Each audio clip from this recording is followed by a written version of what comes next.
दोस्तों, इलेक्ट्रिकल के इस वीडियो में मैं आपको वॉशिंग मशीन का कनेक्शन करने का बेहतरीन तरीका बताऊंगा। हर एक पार्ट के बारे में बताऊंगा, ये कौन सा पार्ट है और इससे कहाँ कहाँ कनेक्शन होगा, कौन से केबल का कहाँ कनेक्शन होगा। तो चलिए मैं वीडियो की स्टार्ट करता हूँ, क्योंकि मैं ऑलरेडी कनेक्शन करके रखा हुआ है। ये चूहों ने हमारे वॉशिंग मशीन को काट दिया था, तो मैं आपको बताऊंगा कि इसका कनेक्शन कौन से केबल का कहाँ कनेक्शन होगा, कौन सा टाइमर का कैसे कनेक्शन होगा। मैं आपको इस वीडियो में बेहतरीन तरीका द्वारा बताऊंगा। तो चलिए मैं वीडियो को स्टार्ट करता हूँ। देखिए, सबसे पहले मैं आपको मेन केबल के बारे में बताता हूँ कि ये आपका वॉशिंग मशीन का मेन केबल है।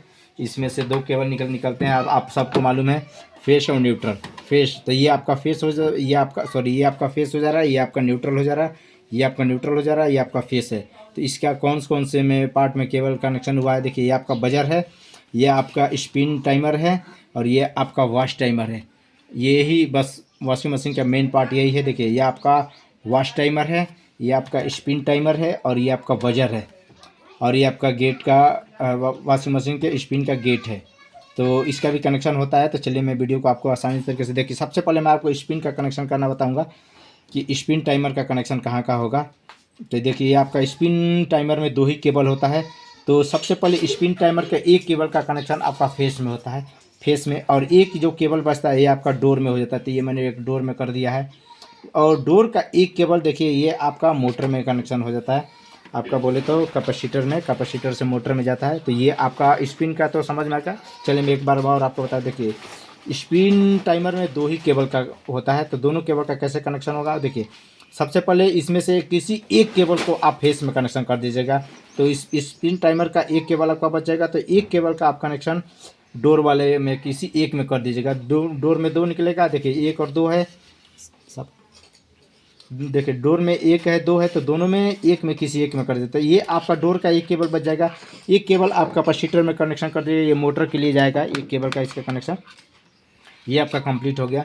अब आपका स्पिन टाइमर कंप्लीट हो गया। अब आपका मैं बजर के बारे में बता रहा हूँ। देखिए, बजर का एक कनेक्शन आपका न्यूट्रल में होता है, एक कनेक्शन आपका न्यूट्रल में होता है। बजर का एक कनेक्शन आपका न्यूट्रल में होता है और न्यूट्रल का एक कनेक्शन आपका देखिए इसमें होता है वॉश टाइमर में ये जो साइड से केबल निकल आता है, इसका न्यूट्रल का कनेक्शन होता है। तो ये मैंने न्यूट्रल का कनेक्शन कर दिया है। और ये न्यूट्रल का कनेक्शन मैं फिर आपको नीचे मोटर के लिए कॉमन में भेज दिया। वॉश मोटर और स्पिन मोटर जो दोनों मोटर है उसके लिए एक न्यूट्रल के कनेक्शन में भेज दिया है, क्योंकि केबल नहीं था। इसके केबल कोड के बारे में आप लोग ध्यान में दीजिएगा, बस केबल के कनेक्शन के बारे में ध्यान दीजिएगा।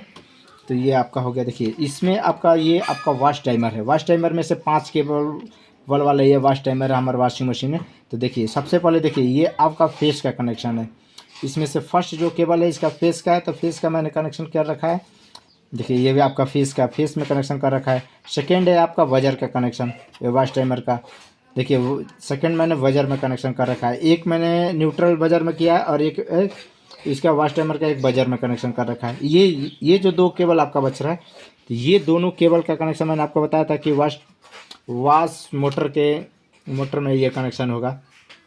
रनिंग और स्टार्टिंग में ये जो दो केबल बच रहा है, तो ये आपका लगभग वायरिंग कंप्लीट हो गया। नहीं समझ में आया तो चलिए एक बार और मैं बता देता हूँ। देखिए, ये आपका वॉश टाइमर है। वॉश टाइमर में ये 5 वायर वाला ये मेरा वॉश टाइमर है। और इसका एक ही केबल का कनेक्शन कहाँ होगा। देखिए, सबसे पहले आपका ये जो केबल है इसका फेस में कनेक्शन होगा। तो जो मैं फेस में करके कर रखा है, एक तो ये आपका स्पिन टाइमर का फेस में कर दिया और एक इसका वॉश टाइमर का एक फेस में कनेक्शन कर दिया। अब आपका बच गया 4 केबल का कनेक्शन। ये आपका वो जो वाइट केबल है ये बजर में कनेक्शन होगा। तो ये मैंने देखिए बजर में कर रखा है कनेक्शन, ये बजर में कर रखा है कनेक्शन। ये आपको समझ में आ गया।